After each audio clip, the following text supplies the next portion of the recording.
सर्वसामान्यांच्या हक्काचा आवाज जागर जनस्थान।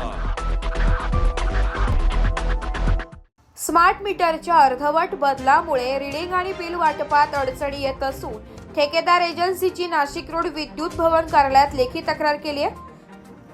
चांदवड सब डिव्हिजन मध्ये स्मार्ट मीटर रीडिंग आणि बिल वितरणाचे काम करणाऱ्या खासगी एजन्सीने स्मार्ट मीटरच्या अपूर्ण बदलामुळे कामात मोठ्या अडचणी येत असल्याचा आरोप करत महावितरणकडे लेखी निवेदन दिले। यामध्ये PC 2 अर्बन आणि इतर PC 5/1 विभागातील ग्राहकांचे मीटर पूर्णपणे बदलून झाले नसल्याने संपूर्ण वसाहतींमध्ये योग्य रीडिंग घेणे शक्य होत नसल्याचं नमूद करण्यात आलंय। तक्रारीनुसार NCC कंपनीने अर्बन परिसरात स्मार्ट मीटर बदलण्याचे काम सुरू केले असले तरी ते अर्धवट स्वरूपात पूर्ण केले।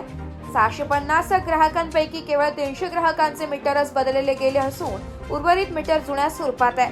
त्यामुळे एका विशिष्ट DTC वरील ग्राहकांचे रीडिंग घेताना पुन्हा संपूर्ण परिसर तपासावा लागत असल्याची तक्रार करण्यात आली आहे।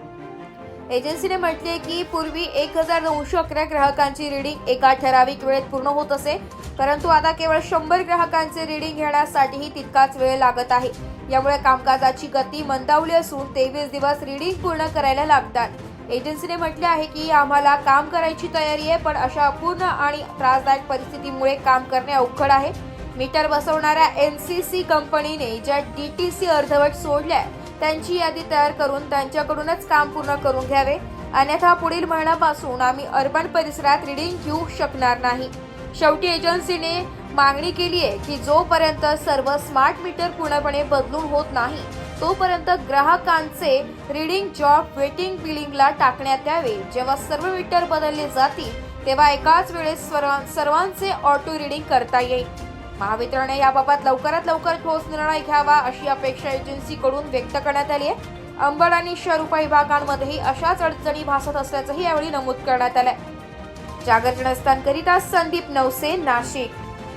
विजय वाघ निपाडवरून आलेले आहे। जे काही स्वामी सर्व्हिसेस म्हणजे समीर चव्हाण जे काही धोरणे आंदोलन चालू आहे स्मार्ट मीटर संदर्भात विद्युत भवनापाशी जे CA साहेबांना जे भेटलो, जे काही स्मार्ट मीटरबद्दल जे ऑटो रीडिंग चाललं आहे ते आम्हाला ते आमच्या ॲपमध्ये परत आले पाहिजे।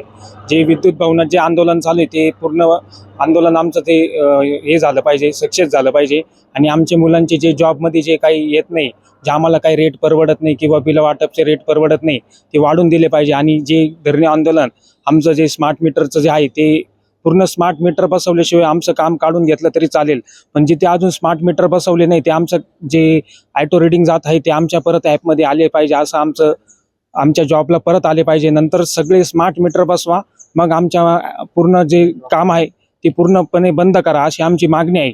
म्हणजे चालू कामात जे काही अडथळा येत आहे ते अडथळा घालू नका, पूर्ण मीटर बसवा आणि मग ते आमचं काम पूर्ण आमच्या एजन्सीकडून काढून घ्या। आम्हाला रेट पण वाढून द्या की आम्हाला ते जे 100 मीटर जे शोधावं लागत आहे ते आम्हाला परवडत नाही तिथे, असं मी विद्युत भवनाला जे काही धोरणे आंदोलन इथे चालू आहे नाशिकमध्ये तर ते आमचं पूर्णपणे ते बंद करा आणि जे काही पूर्ण मीटर बसवल्याशिवाय कोणतंही जे काही ऑटो रीडिंग चालले आहे ते बंद करा तातडीने। मुख्यमंत्र्यापर्यंत चालू द्या, हे मुख्यमंत्र्यापर्यंत पण चालू द्या, मुख्यमंत्र्यांपर्यंत पण हे पत्र गेलं पाहिजे।